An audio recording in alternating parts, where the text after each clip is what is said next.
Okay, so now we're moving into the top three. Let's start with you, Sam. What's your number three? I have to pass, and it makes me angry that I have to pass because I know exactly who put him higher than me. Um, I know exactly who you're talking about. and let's just say I want to slam dunk on somebody's head. But I'll let Aiden talk about this a little later. So I have to So you pass. think it's me? It's you. Is it Um, Kevin? no, it's not Kevin. It's totally 100% you. So I'll pass and pass on this one for now. Yeah, you guys know how much I love Space Jam, so that is a possibility. All right, Aiden, enlighten us as to your number three. Well, we talked about how much I love mechanically rewarding heroes. Heroes who have a very high skill cap are very, very appealing to me. Um, if you can, especially with things like skill-based MMR and stuff now, skill-based matchmaking, heroes who really let you show off how well you can actually play the game are intriguing to me. So it should come as no surprise after that description that, of course, I'm talking about Kel'Thuzad as my number 3 pick. Ooh, this kind of surprises me, actually. Yeah, me too. Me too. I have loved this hero since he came out. He's so rewarding to play well. You get even just the simple fact that his baseline quest has the 2 stages that constantly let you know how well you're doing. It's just constant feedback of am I up to par? Am I doing well? Okay, I need to try and land more stacks because I need to speed this up and get to maximum over 9,000 power level and just start shredding fools. Yeah, I definitely think I knew he was going to be somewhere on your list because, correct me if I'm wrong, but I honestly think you just love the challenge of hearing that, a hero's I got a high skill cap and needs to be played really well to be effective and then be like, yeah, I can totally master this. It's fine. 100%. Yep. And so when you started playing him and you learned him, I was like, oh my god, this character's so great to have on your team. And then I go back down to Bronze League, and somebody picks Kel'Thuzad, and I'm literally like, no, I don't want to play anymore. Because he does have that really, really high skill cap, and I feel like you have to be able to land those combos, or else he's just a sitting duck. He's one of the heroes who has a skill floor. Like, you have to do you have to have a certain amount of skill before you're even on the board with Kel'Thuzad. Yeah, that was always my problem. He was one of my most anticipated and most desired heroes for a long time, just as he was for probably a lot of the community, at least really vocally on Reddit and elsewhere. People were so hungry for Kel'Thuzad. And then when he came out, because people came up with all sorts of different kits for him. I don't think anybody really expected this. So when he came out, I just jumped in and I started trying to play him, and I get this problem where I'm so focused on trying to pull off the combo that I don't respect what a bad position I'm putting myself in, and I get murdered constantly because he does not have any escapes, really. He just will die because he's very squishy. Yeah, Kevin has tried him and maybe had some trouble with him. Kel'Thuzad, I heard about from you guys, and I looked at his kit, and I watched some gameplay, and I straight up just one word, I just went, nope. I'm not ready for this. Yeah, it's occasionally tricky to, pull off Diablo's combo where you kind of throw his ult into the middle of it. With Kel'Thuzad, it's like, okay, E and then W to the middle of where I think they're going to land when I use my E on another moving mobile target and then throw my Q afterwards. And oh yeah, my R is supposed to be in there somewhere. It's just, it's a lot to keep track of. And I struggle with it, which makes me sad because Kel'Thuzad is just so cool. He is a very cool person in the Warcraft lore. But oh my god, I could not be happier with how he turned out in the Nexus. A lot of heroes have combo potential with other heroes, but Kel'Thuzad combos with himself, and combos with himself even better if you can play him well. We talked about Greymaine's gotcha when you thought you were safe potential, but I can't count the number of times that someone's gone behind a wall and I managed to kill them by chaining the building that they're hiding behind and then hitting them with the chain and putting his root on the place where they're going to be pulled to the building. And it feels so good when you actually land all these combos and you just start annihilating the enemy team, especially, of course, once you fill your stacks and you get that massive spell power buff. He really is like the Dark Souls of Heroes of the Storm. Oh boy, let's not bring the Dark Souls of X into it. Too late. Hating that is very much in vogue at the moment. What's your number 3, Kevin? All right, my number 3, I'm sure, is probably on Sam's list lower down, I guess. But I have to give a lot of respect to this character who can deal a ton of damage, take a ton of damage, has mobility, and is just, I guess, most accurately described as just a whirlwind of death. My number 3 is Sonya. Yes. Sonya, I didn't respect for the longest time. And that was probably before they kind of buffed her whirlwind healing, which is what pushed her back into the meta. And now she's just kind of secretly busted. People were looking to get her poison spear talent nerfed, and they did nerf it, but they left the rest of her alone. And she's honestly, I think that she's first ban material a lot of the time. Like if you don't have something specific you're trying to counter, she's just tremendous and works in any team composition. She has so much to appreciate. Like she's so cool. She's got so many cooldowns that you can pop. Like there's her ults, you know, to jump on people or to turn on her berserker rage. But there's also just you can take 2 defensive cooldowns where you get armor or you get shields, and you pop those in sequence, and then you use whirlwind and you self heal. And she's one of those characters that when she's on the opposite team, you just start, you know, screaming inside your head like, "Why won't you die?" And then she obliterates you, and she's just like, I think possibly like the single most deadly character in Heroes of the Storm. Yeah, I have been chomping at the bit to talk about her. She landed at my number 5, and I will forever regret not putting her higher. Because I remember Kevin going, "Sam, don't you want to play a new character where like you can do a lot of damage and yet stay alive?" And I was like, "Sure, okay, who?" And you're like, "Sonya, just play Sonya." I'm like, "Oh, but I've always seen her as kind of like boring. I don't want to play her." He's like, but Kevin's just like, "Okay, play her." And I did, and I've fallen in love ever since. And Sonya is one of those things where she suits my playstyle, and I've kind of taken to her naturally, and very quickly. And she's just never a bad choice to have on a team. She's kind of like Vala that way. She's kind of universal. I had the same Honestly, experience. Sonya's one of those weird heroes that like I'm always sleeping on Sonya. Like she falls off my radar immediately after I play her, and then every single time I play her I go, "Wow, she's so good. Why don't I play her more?" And then immediately again I forget about her and I just stop playing her. She's just, there's nothing about her that really stands out to me, and I don't know why.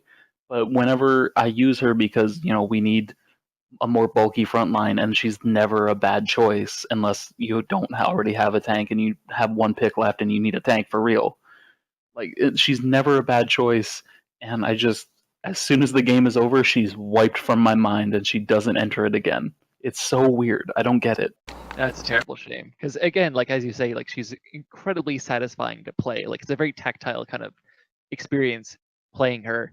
Like when you land your Q on someone, the spear, and then there's just that brief like quarter-second delay before you drag yourself to them and then obliterate them and wipe them off the face of the planet. Is just like this. It's like the beat right before the punchline. It just feels so good. I always feel useful when I'm playing Sonya. Also, it needs to be said how satisfying the sound effect where her W is. Like it's like rolling thunder. That beautiful shockwave. It's just so perfect. And just spinning to win. Just face rolling the enemy team is hysterical. All right, so moving up to number 2, getting increasingly serious. Sam, what have you got? This was trying to pick a favorite pet here. The last two on my list are 100% interchangeable between 1 and 2. And I think these two can kind of guess who they are because they haven't as of yet been mentioned. And so my number, well, I want to say number 2, but also number 1 is another OG hero and another universal hero whose roots are just the best thing about him. My number 2 is Malfurion. It's never a bad idea to have a Malfurion on your team as your healer. No matter what comp a team has, you can always count on Malfurion to be your healer, because there are some healers who get really focused, like Morales, but Malfurion has never let me down. Yeah, it's interesting you say that because Malfurion does have that kind of universal appeal, but he's also got things about him where you can specialize and say, you know what, now is a really good time to pick Malfurion, right? Like if the enemy team has stealthies, you can use your W on them, or he's got that awkward flavor of him having the drone at level 1 as a talent. You can follow up on stuns and characters that pull enemies forward, like Stitches or Dahaka, with your roots. There's certain characters where heal over time is more valuable, like your Garroshes and so forth. So there's certainly places where you can draft him and say, like, all right, we can really do something here with him. And his ult to do a big AoE silence is tremendous against dive teams, as well as just like in general, because he can take that talent where you can teleport forward and do it. That AoE silence, once I learned how to use it, the timing, learning that timing can just be a game changer. You know, that one big team fight where you can just walk in, do your silence, and your team can just follow up and do their jobs. Malfurion, you can, and like you said, you can build him different ways. So no matter what comp you choose him in, you can definitely kind of adapt him to whatever you need to do. Oh my god, I love having Malfurion. Like, even if he did nothing but use his mana restoration on me every time, I would be okay with it. Yeah, I will say that the Twilight, what is it? Twilight Nightmare? Twilight Dream? What's the silence ult? Yeah, Twilight something. I forget the other word. Twilight Dream, yeah. Twilight Dream. That sound effect has. Wait. It can't be right, because Emerald Dream is one of them. All right, we're gonna need someone to run a quick fact check on that. Okay, hold on, fact checking. But that sound effect, that weird like scream growl thing, that is heralded in so many late game losses. Just I hear that sound, I'm like, okay, we're done. Oh, sorry, it is Twilight Dream. I don't know what the hell I was thinking of. That's weird. Maybe Brightwing. I don't know. Well, you're both scrubs. Yeah, it's for a support and like such a classic old school traditional kind of support like Malf, to have that just instant game ending capability. You gotta respect him, even though he can be so easily forgotten, right? It's like, oh, it's just Malf. We need a support, just pick Malf. But if you don't respect it, your game can just end. One of the most terrifying things in the game is seeing a Malfurion just striding forward from the back line. Because you know what's coming, but like you can't stop it. He's gonna silence all over you. He's doing the pimp walk forward. Yeah, exactly. Horrified. Yeah, and I feel like I can use that to my advantage as Malf, that people do not give him enough respect. They're like, oh, it's just Malf, it's fine, it's totally fine. But the only downside he really has, and this stopped me from putting him at number 1, was the changes they made to his W. They made it just less effective unless you talent it. I'll bring up Carbot again, which I love. They likened it to just using a flashlight on a character. Like, that's how useless it can be in certain instances. And that's like really his only weakness to me, because otherwise they balanced him really well. Yep, just absolutely just a workhorse type of hero. that should always get the respect it deserves from the beginning of the game to as long as the game lasts, until they take the servers down. All right, Aiden, what do you got for your number 2?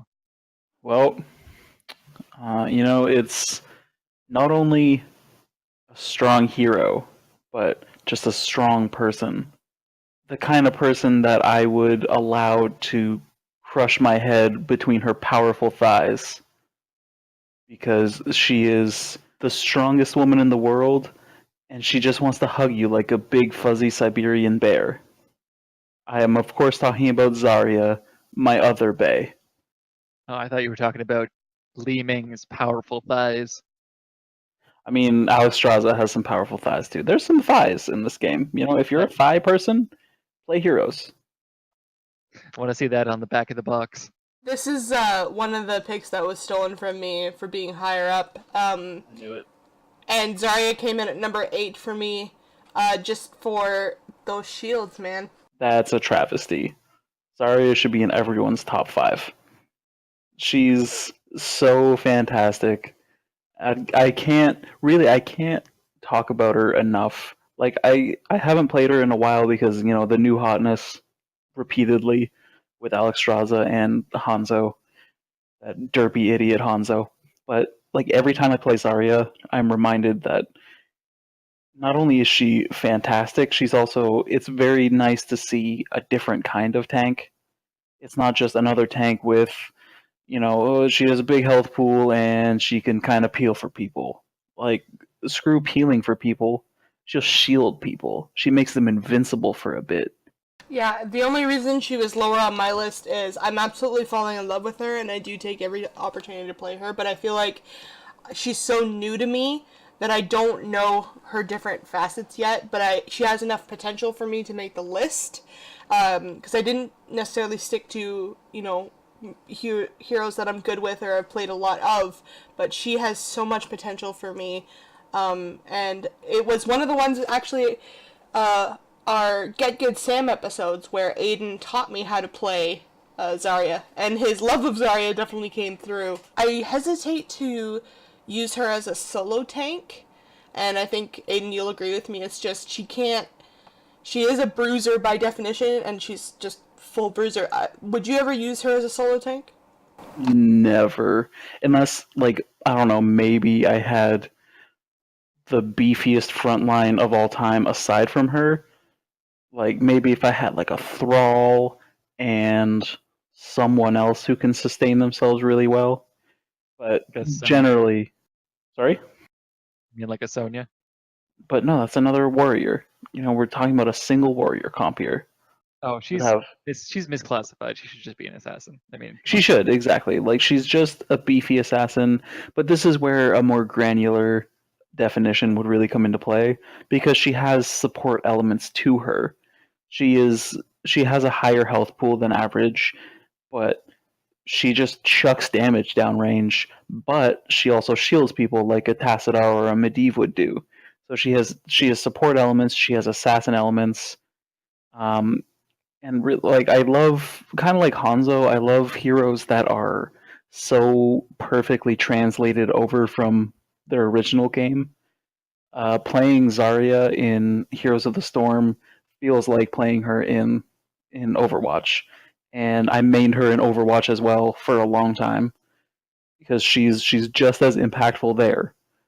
And you have to, again, it's not quite as extreme as Kel'Thuzad, but she is another hero with almost a requirement of some amount of skill in being able to determine, you need to know, damage incoming, shield my teammate, or shield myself and just walk into that damage like a hero. Yeah, that's one aspect of her that I find fascinating. She doesn't do a lot for me personally, but any hero where it's the correct decision to go base tank a bunch of towers is intriguing to me. Yeah, it definitely took me a while, and you'll notice this if you watch the Get Good Sam video we did with her. It took a while for me to untrain myself. I'll be like, oh, there's a whole bunch of damage, I need to get the hell out. It's like, no, you have to shield yourself and stay. and just actually go in. And I had a little bit of trouble untraining myself that way. But once I did, I was like, oh, this is so good. And she also has one of those ults that ends games on its own if you land it properly. Especially if you save it for when Zarya is like close to maximum energy. You 5-man ult, you shred people with grenades on top of any other damage that your team is putting out there. But like they're almost unnecessary when Zarya is at full energy. That lady is a powerhouse. All right, Kevin, who's your number 2? All right, my number 2, like he calls himself a bad guy, but he's not a bad guy at all, because he will very politely ask you if you want axe, and then he'll give you the axe. He's very generous that way. My number 2 is Zul'jin. Zul'jin, again, was another kind of sleeper for me. Like, I played him a little bit when he came out, but it really wasn't until they buffed his mage build that I started playing a ton of Zul'jin. I wanted to play Zul'jin every game, every map. It didn't matter because, well, first of all, he's so charismatic. Everything he says is hilarious. He's got so much exuberance.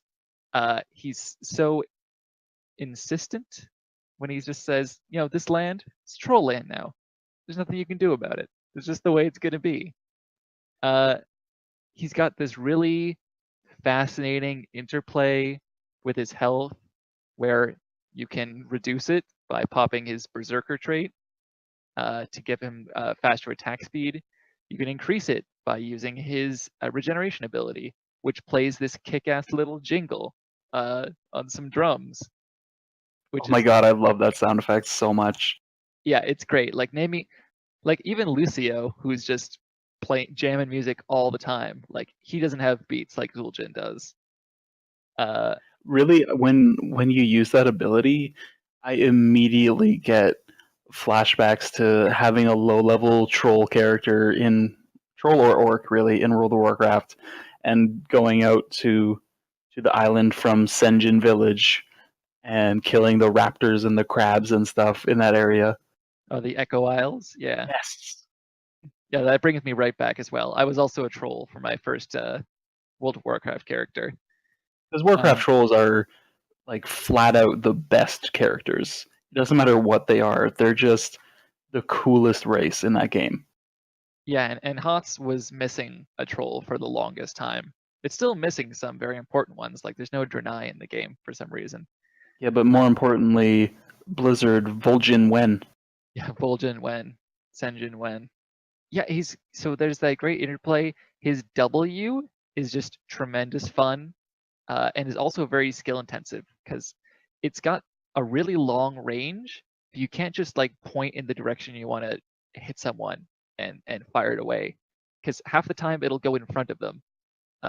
So you've got to kind of angle it so that this big arc lands at the right time when you're chasing someone to hit them and slow them. And then if you've got that talent where you hit them with both axes directly at the apex, you get that big burst of damage. That's another part where you can just kind of like push your mastery of this character. That ability really does showcase, like, it shows you when someone isn't that great at playing Zul'jin, because you'll get the straight throwing axe and he'll whip some axes at you and then just casually throw his 2 axes that whiff and do nothing. All I know is that when I'm playing against him, I cannot help but hear Mike Myers in my head as Austin Powers going, "Why won't you die?" Because I can never, ever manage to kill this guy before he manages to kill me. And I've seen Kevin play him to devastating effect. This is one, and I've asked Kevin if he wants to do a Get Good Sam episode with Zul'jin. Because again, it's another one that just intimidates me. Having to be at low health to be more effective is something that a hurdle I have not been able to go over yet. So I'm kind of excited to eventually do a Get Good Sam with him. And right now I know he's good because I hate playing against him. Well, that's the thing, right? It's like he doesn't need to be low health to be good. that's I think it's something that a lot of novice Zul'jins do, is that like force themselves down to low health to try and put out more damage. You're gonna get hit in this game. Like it's just gonna happen. You don't have to worry about hurting yourself too much. It's more just your kind of staying power and your ability to disengage and re-engage in fights that are the hallmarks of a great Zul'jin. And that's kind of maybe where that impression comes from, that it's like, why can't I just kill this dude? Is because he gets stronger the closer you get to killing him. So he's going to win trades that he didn't look like he was going to win because his attack speed just goes through the roof when you start damaging him. Another aspect about him that I really respect is how entertaining and playmaking both of his ultimates are. Tazdingo is obviously ridiculous and hilarious. That's another sound effect, just like Twilight Dream, where when that pops, you know you're in some trouble. Because if you're anywhere near him, he's just gonna tear you up, and you know you made a mistake if you're still in like melee range at that point. Oh God. Because That's one of those abilities that you can see the enemy team just go, "Oh no!" just immediately upon activating that. What have we done? Yeah, no, I'm one of those people. I'm like, oh no, I'm getting the hell out of here. I'm not even dealing with this. For sure. And then his other ult, Guillotine, was Garbanzo for a long time until they fixed a few things with it so that it pretty much always goes off now, even if you die. They reduced the cooldown significantly from where it used to be before. They've re-nerfed it a little bit just because people caught on and it started getting ridiculous. But that ability to just, run away from a fight at low health and then just from a huge range toss this massive axe and hit even multiple people. It's a tough skill shot, but the fact that you can do it from so far away means that people don't expect it. They'll just be there, trying to capture the point, and then just boom, down from the heavens, he drops the big axe. Alright, so we're getting down to the end, and our number one picks. And I know he can't see me right now, but I'm glaring at Aden, because I know who this is going to be. Aden, tell us who your number one pick is. I don't know what you're talking about. My number one pick is obviously Alex Straza. Okay, no. My number one pick is obvious from the beginning. Is obvious from our very first Get Good Sam video. I'm not even going to beat around the bush here. My number one pick is quite obviously Asmodunk, and specifically Asmodunk. Asmodan doesn't exist. As soon as they released Asmodunk, that's the hero. It's actually only relatively recently that I started really playing him, because I think I got one of his skins from a loot chest, and A, best skin in the game, but B, I started seeing how utterly strong he is, and he's I don't know, I haven't played him a lot since the changes to laning, so I need to get back into it, but especially on the new map, Volskaya map, he's like a force of nature on that map. Like, you can lose every single objective, and if you have a remotely competent Asmodan, you're still somehow winning. And not just like by a little bit, you're kind of staying in the game. Like, you're crushing the enemy team because Asmodan is just pushing like 3 lanes at once, and then still occasionally chucking like 1,000 damage dunks into the enemy team. It's so absurd. Ever since we did Get Good Sam, I have been obsessed with Asmodan, and not just Asmodan, but landing dunks with Asmodan. Like, I find myself yelling Kobe way more times than I should. He was never on my radar. Asmodan was never, ever on my radar. But I always feel like I'm doing something useful, and I always feel like I have something to do. And he's only gotten better since the big 2018 updates, because with minions being so significantly buffed, buffing them further with his General of Hell trait is crazy now. So I think his win rate's definitely has and will continue to kind of rise as they try and feel out exactly what the right balance is. Asmodan, I give him a lot of respect. He's got that kind of like Medivh, who are we talking about recently? Oh, Tyrande. Problem where you think you got away, and then you just see this big orb sailing overhead, and you just know that there's nothing you can do about it. You are finished. Uh, and that's tremendously entertaining. The Asmodunk thing, I love the whole like Space Jam kind of like Yes. Shut up and jam. Yeah, like every time you hear of a new like voice line of his, you just get so giddy, Aden. I know, it's wonderful every time. And I get a real rise out of that enthusiasm as well. Even though a dunk is something that you do at close range. Don't take this from me. It's kind of a Don't take this from the world. I think Asmo 3-pointer doesn't quite roll off the tongue as strongly. Yeah, no, that's a little bit harder to just throw in there. But you know, we were talking about heroes that just you think you got away, but really Asmodan he's the hero that is the beginning and end of that conversation.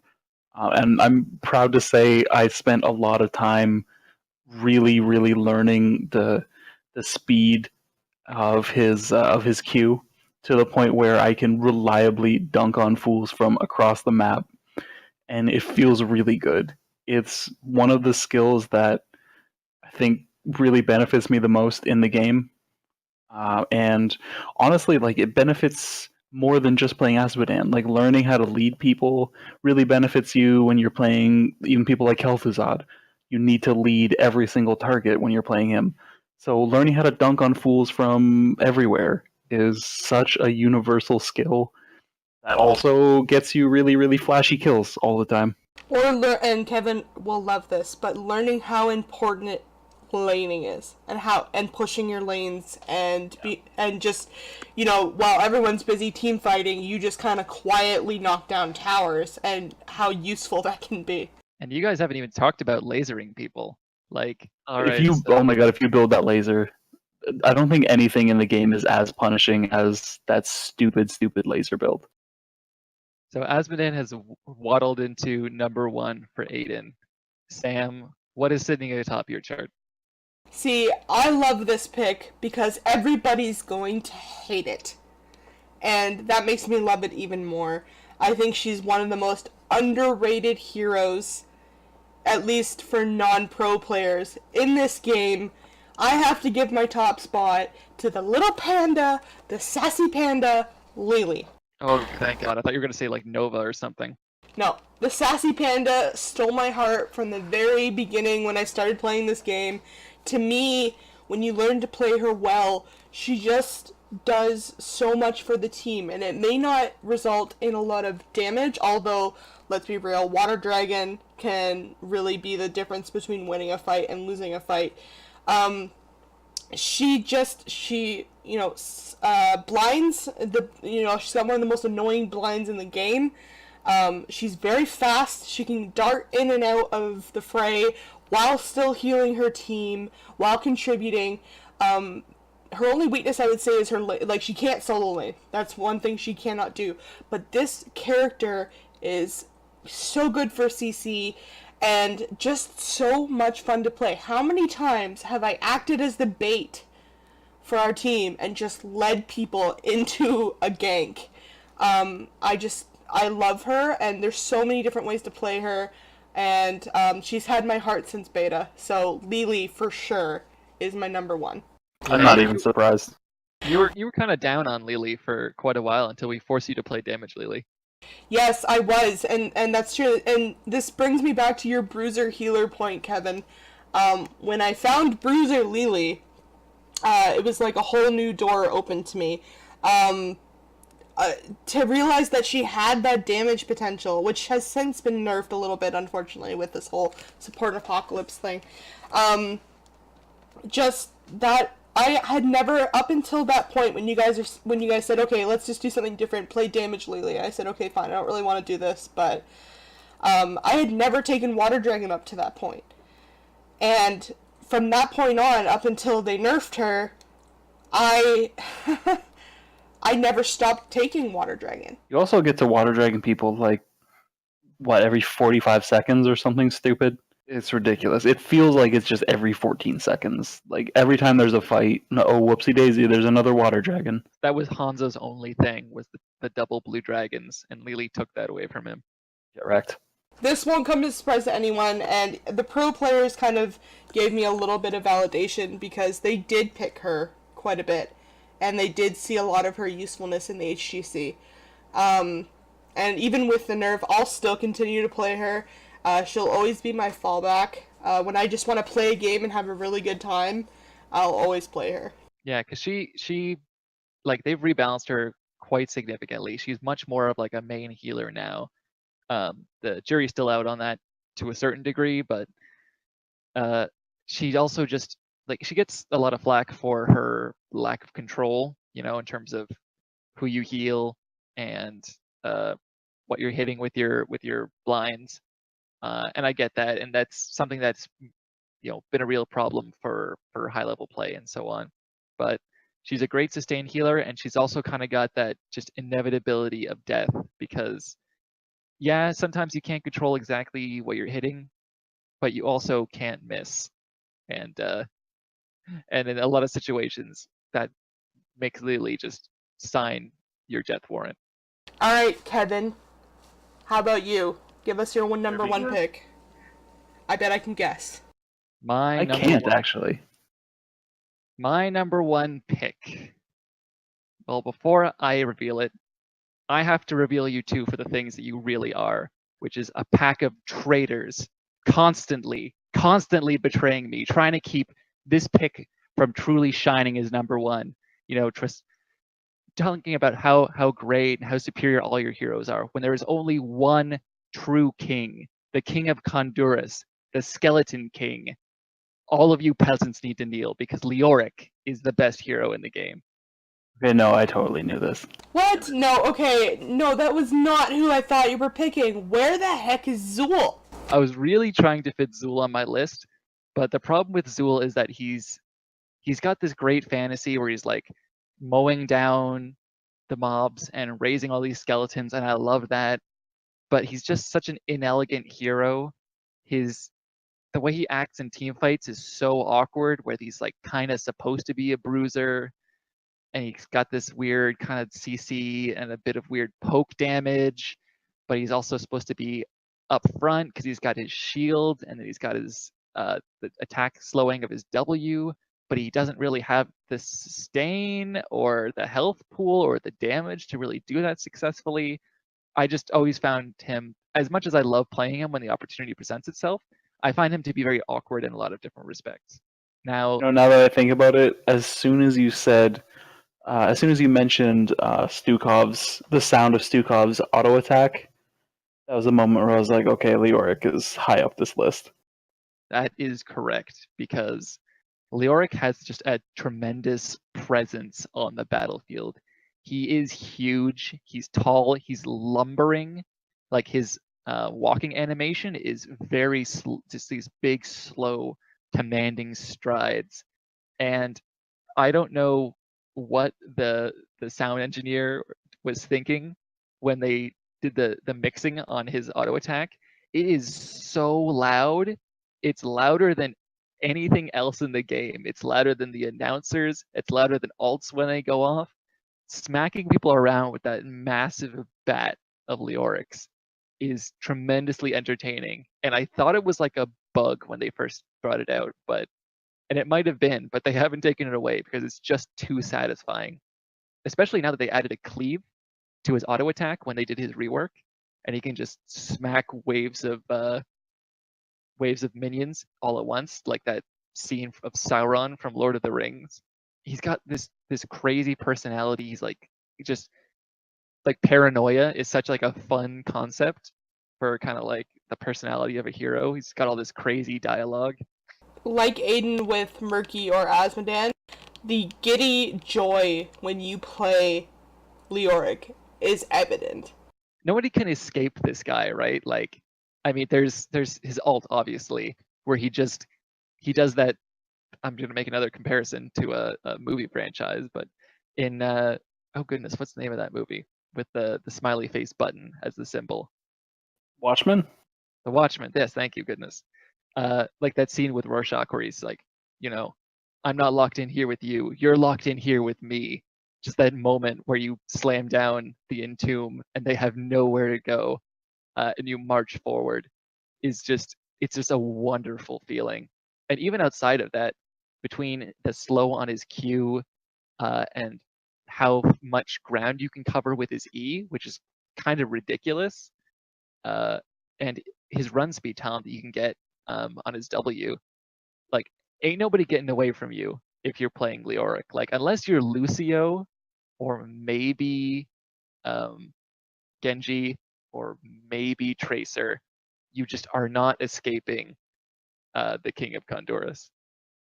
I think the one true build is that stupid auto attack build, if only because it lets you hear that sound so much more often. Oh yeah, that's ridiculous when the attack speed picks up. It's not necessarily the best build, but that's just one of the it's not things you it's can not do. very good, but like 50% bonus attack speed or whatever it is on a dude who has very powerful auto attacks already is really funny. And then also you just have that stupid sound on top of it. It's a good time. See, this is another candidate, and Kevin, I think I might have mentioned this to you before, because I told you I want you to teach me how to play Zool. I wanted to do a Get Good Sam episode for Leoric, because, you know, just for me, the satisfaction of just being able to walk in and play whack-a-mole with people, again, he's completely off my radar. I have almost never tried. I think I tried him once a very long time ago. I don't know. Maybe I should put him on my list for 2018 of heroes I never played but should have, because he does look fun. There's just something so tremendously satisfying about using your E and just ghosting behind, just haunting someone who's trying desperately to run away, and then just popping out of it and just bonk, driving them into the ground with your Q. The fact that the first two auto attacks cleave and then the second one, the big overhead swing that slams down, deals I think double damage. They had a lot of fun when they were reworking him, and it's just made the character for me even more entertaining. But he's also like mechanically like very like his ability is synergize well. Like, you know, you slow someone with your Q, and then that lets you hit them with your W, your little draining Sorrow hand, and keep stuck to them so much easier. Like that is really great synergy. His E is so mechanically complex because it's not just like Vala or Tychus where you just, you know, it's a gap closer or you can escape with it. It leaves your body behind. So there's this vulnerability, right? Where if you're engaging, that's not an issue. But if you're retreating with it, they can just beat on your corpse the whole time while you're running away. So there's kind of a timing element where you are running and you need to figure out, okay, where's the balance between the amount of damage I can take and the distance I need to get to escape. And that's something that's really fun for me to toy with when I'm playing it mechanically. He used to have this really cool build where you could use his Wraith Walk to go between two lanes and just clear them really fast. They did nerf that, unfortunately, so it's not really that viable anymore. But that's something you can do, is just play him for more of like a wave clear aspect. He's busts up a lot of high health heroes, other tanks. He can just obliterate squishy people with the help of your team because of his Entomb heroic, and he's got just something this like the new combo that they've established with his rework, where you take the talent that reduces their damage by I think half when you ghost through them. You ghost through the whole enemy team, you hit them with a Q, and then you use your March of the Black King talent to march your way through the entire enemy team, smacking them left and right as you march your way back to safety. It's, you just feel like you're this tyrannical presence on the field, and that's what makes Leoric my number one. That is one of the more impressive alts to watch go off. I like it. Again, it also captures a lot of the flavor from his presence in Diablo 3. I actually found him to be like the bright spot of an otherwise pretty crappy game in Diablo 3. Just he looked really cool. Walking into the throne room and seeing the skeleton on the throne rise up and start fighting you was really cool. And then they brought over March the Black King, which was I think almost exactly how he attacks you in one phase of the fight in Diablo 3. So it's and just the sound effect that accompanies it is just it's really satisfying. And he's a very cool, flavorful hero who I did enjoy maining for quite a while actually when he came out. I think he's actually one of my higher level heroes. But sadly, you know, if we need a Leoric player nowadays, I'm leaving it to you. Yeah. That's much appreciated. Actually, does anyone have like a runner up that almost just barely made the list? Like it was really hard to if you could have 10.5 and just put 2 heroes at 10, who would it be? So definitely Azul was one of the characters that I had to leave out, which broke my heart. I'm kind of shocked that none of us picked Abathur just because he's so interesting and so different, and I am so glad that he's in the game because he brings a totally different play style, sort of like a more macro focus where you just have to be really aware of the map. I would say that Li Ming was another big one for me, just because she's so confident.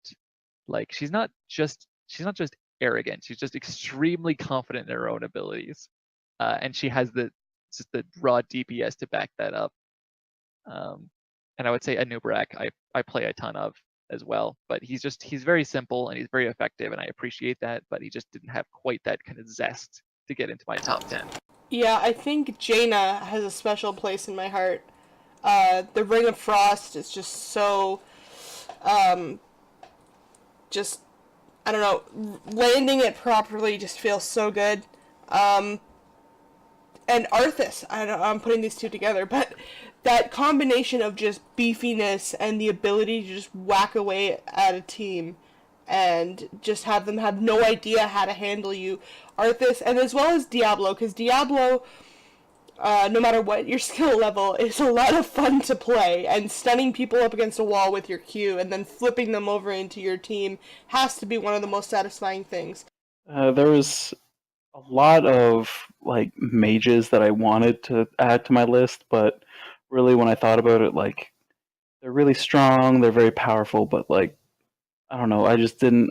There's not a mage other than Kel'Thuzad who I really find that interesting, other than maybe Falstad as well. But like Gul'dan, Li Ming, Jaina, like they're all incredibly powerful. But like Gul'dan especially, he's so strong, he's almost boring. I actually almost had Abathur on my top 10 for pretty much exactly like what you said, Kevin. He's just kind of like Cho'Gall. He's something you don't see in other MOBAs. He's very unique to the weird MOBA. I almost had Muradin on my list, but something kept him off.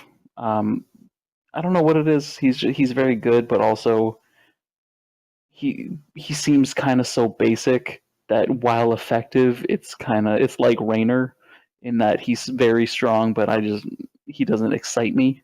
Yeah, I don't know. I used to love Gazlowe more than life. I think he's like my second highest leveled hero.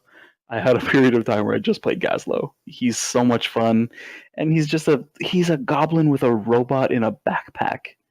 He's so stupid and so great. I also briefly flirted with Nazeebo. Nazebo's spider build in particular. Just the spider build. All right, this honorable mention thing is starting to balloon into like every other hero in the game. We just really like Heroes of the Storm. We do. Yeah, We're just very varied in our skill sets. You know, we love a lot of heroes. So no one even came close to mentioning like Illidan or Kerrigan. Or the Ultra Ban, the Kael'thas. God, I can't stand playing against that guy. Anyway, tons of heroes that all deserve our love and respect, except for Chen. So we're gonna jump into a game with our top 3 favorites. But for now, I want to thank Phantom and Kay for producing the music that you hear in our show. And what are you guys' top 10 heroes? You can let us know either in the comments to this video or you can tweet us at Scrub League Cast, or talk to us on Facebook or Instagram at Scrub League Podcast. Or if you want to talk to us privately, but you don't want to make a big scene out of it, you can speak to us privately at scrubleaguepodcast@gmail.com. Also, if you comment on the YouTube video with your top 10, we still have some hero codes to give away, and we might just be persuaded to give you some of those. So go ahead and comment your top 10 and tell us why, and we might surprise you with a hero code. Or like Garbanzo. Oh my god, shut up.